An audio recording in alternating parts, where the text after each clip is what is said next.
वर्तमान विधायक कुंवर घनश्याम सिंह से मुलाकात हुई है। उन्होंने इंटरव्यू के दौरान कहा है ये मैं सेवाओं से ही चुनाव लड़ूंगा। तो ऐसे में आप क्या उम्मीद रखते हैं? मानने वाले पार्टी का कोई विधायक ये थोड़ी तय कर सकता है कि वो कहां से लड़ेगा। वादा है वो हमने अभी छुपा रखा है। आपके माध्यम से कहना चाहता हूं कि खुद ही वादे को पूरा कर दे, मुझे बताना ना पड़े। मेरा जन्म ही इसलिए हुआ कि मैं गुलामों को आजाद कराने के लिए पैदा हुआ हूँ। बहुजन समाज पार्टी से भी एक यादव जी घूम रहे हैं इस समय, तो आपकी दोस्ती है क्या? हाँ बिल्कुल, बहुत अच्छी दोस्ती है, हमारे बड़े भाई जैसे।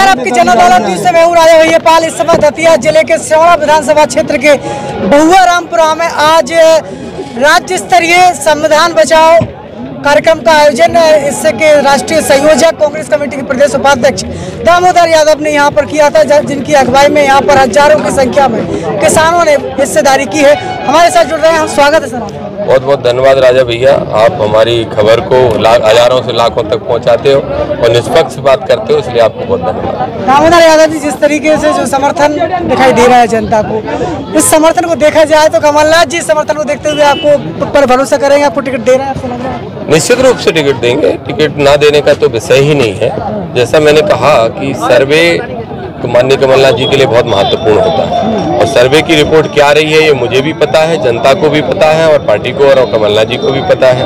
और सर्वे में मैं आपको एक सर्वे की रिपोर्ट उपलब्ध करा दूंगा। एक सर्वे में तो ऐसा आया है कि एक बीजेपी के नेता का और वर्तमान का जो है सिटिंग उनका सर्वे कराया गया था और उस सर्वे में 60% से अधिक लोगों ने मुझे पसंद किया और 40 में दोनों को पसंद किया।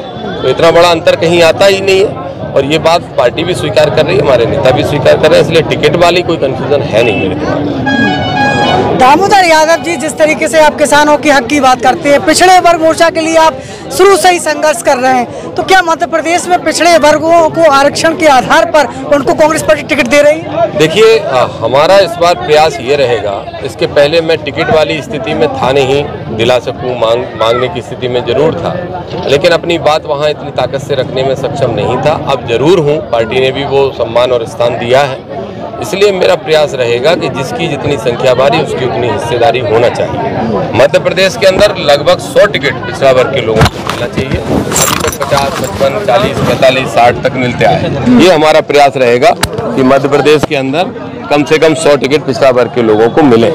ये इसके लिए मैंने बात भी की है पार्टी में और आपने देखा होगा कि माननीय राहुल गांधी जी, माननीय खड़गे साहब, वो खुद ही कह रहे हैं कि जातिगत जनगणना भी कराओ और संख्या के अनुपात में लोगों को आरक्षण देने का काम करो। तो आरक्षण की शुरुआत पार्टी के टिकटों से ही क्यों ना हो, और जरूर होगी।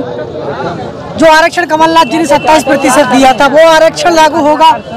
निश्चित रूप से 27% आरक्षण लागू नहीं, अब हम उसको और आगे की बात कर रहे हैं। कमलनाथ जी ने हमारी मांग को बहुत सहजता से स्वीकार करके 27 किया, इसके लिए उनको बहुत बहुत धन्यवाद, क्योंकि बीजेपी के 3 मुख्यमंत्री बन गए, पिछड़े वर्ग के ही थे, लेकिन कोई नहीं कर पाए और उसको फिर भारतीय जनता पार्टी ने घटा के फिर से 9% कर दिया।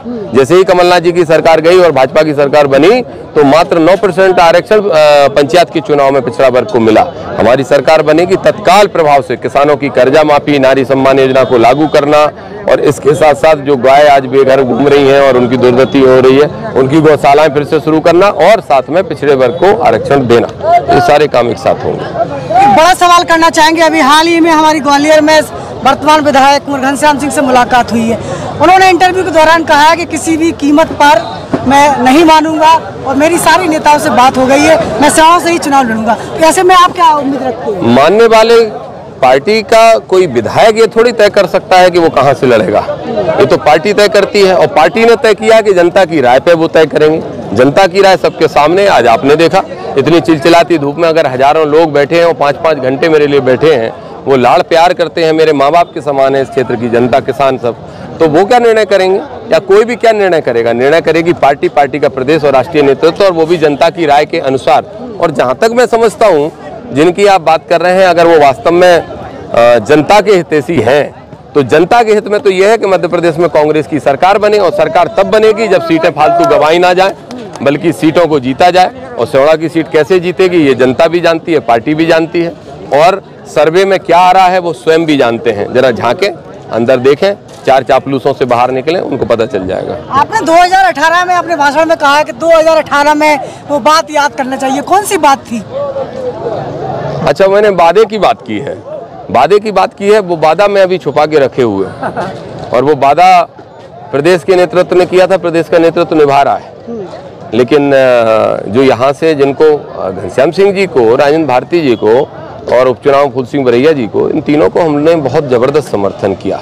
और इसका प्रमाण है भगुआपुरा के आसपास की 40-45 पोलिंग है, इंद्रगढ़ से लेके गोराघाट तक की 40-45 पोलिंग है। जहाँ 2013 में मैं और घनश्याम सिंह जी चुनाव लड़ रहे थे तो हमें 500 वोट मिलते थे और उनको 15-25 वोट मिले थे। जब मैंने समर्थन किया तो उनको 500 वोट मिल गए। तो वो जो वादा है वो हमने अभी छुपा रखा है। आपके माध्यम से कहना चाहता हूं कि खुद ही वादे को पूरा कर दें, मुझे बताना ना पड़े। कि अभी आपने अपने भाषण में जो हमला बोला है दतिया के ऊपर, क्या दतिया का किला आप भेद पाएंगे? आपकी पार्टी लग रहा है जिले में इस बार? इस देश में जितने भी ऐसे किले हैं, मैं देश की बात कर रहा हूँ, आप दतिया की बात कर रहे हैं, जो जनता की आवाज़ को दबा के आज भी जनता को गुलाम समझते हैं, वैसे सारे किले भेदने का काम मैं करूँगा। मेरा जन्म ही इसलिए हुआ कि मैं गुलामों को आज़ाद कराने के लिए पैदा हुआ हूँ। ये देश 1947 में आज़ाद हो गया था, लेकिन आज भी मानसिकता से लोगों को गुलाम बना रखा है और उस मानसिकता को बदलने की आवश्यकता है, जिसके लिए मैं, योगेश कुशवाहा जी, सुनील बोरसे जी, हम सब संघर्ष कर रहे हैं। निश्चित रूप से दतिया का किला कौन सा किला है मुझे मालूम नहीं है, क्योंकि जब से संविधान लागू हुआ है तब से कोई राजा महाराजा या कुंवर और राजी और राजे और जो क्या बोलते हैं, ये सब बचे नहीं संविधान के बाद। संविधान लागू होने के बाद एक दलित का बेटा, एक पिछड़े का बेटा और एक राजा का बेटा, सबके वोट की बराबर की अधिकार है। पहले पेटी से, पहले रानी के पेट से राजा पैदा होते थे, अब पेटी से राजा पैदा होने लगे। तो इसलिए अब जमाना बदल चुका है और निश्चित रूप से सारे किले भेदने का काम हम करेंगे। हमारा जन्म ही इसीलिए हुआ है। बहुजन समाज पार्टी से भी एक यादव जी घूम रहे हैं इस समय। मैं नहीं जानता किन की बात कर रहे हैं आप। लाखन सिंह की बात कर रहे हैं। अच्छा, वो वहाँ पिछला चुनाव लड़े थे, वो पिछला चुनाव लड़े थे और मुझे नहीं लगता कि मेरे चुनाव लड़ने पे वो चुनाव लड़ेंगे, मुझे नहीं लगता। अच्छा, तो आप एक क्लियर है कि यदि दामोदर चुनाव नहीं लड़े, दामोदर यादव को टिकट मिलता है तो लाखन सिंह चुनाव नहीं लड़ेंगे? हाँ, मुझे पूरी उम्मीद है। लाखन सिंह क्यों लड़ेंगे, लड़ने का सवाल ही नहीं। तो आपकी दोस्ती है क्या? हाँ बिल्कुल, बहुत अच्छी दोस्ती है, हमारे बड़े भाई जैसे, क्यों नहीं। तो ये थे दामोदर यादव के प्रोजेक्ट है Sun institute of pharmaceutical education and research, साइपर college Lahore. B pharma, D pharma, M pharma से लेकर सभी कोर्सेज के लिए संपर्क करें, नीचे दिए गए नंबर को डायल करें। जब भी खाइए अच्छा खाइए, लजीज भोजन एवं स्पेशल लस्सी के लिए तत्काल संपर्क करें। पंडोखर धाम से 2 किलोमीटर दूर समतरतरा बीसलपुरा गांव, पंडोखर धाम। इसको लगातार बढ़ाते रहिए, जुड़े रहिए आपकी जनता के साथ। नमस्कार। Evergreen colours India private limited, रंग है तो जीवन है। Stay home, stay safe.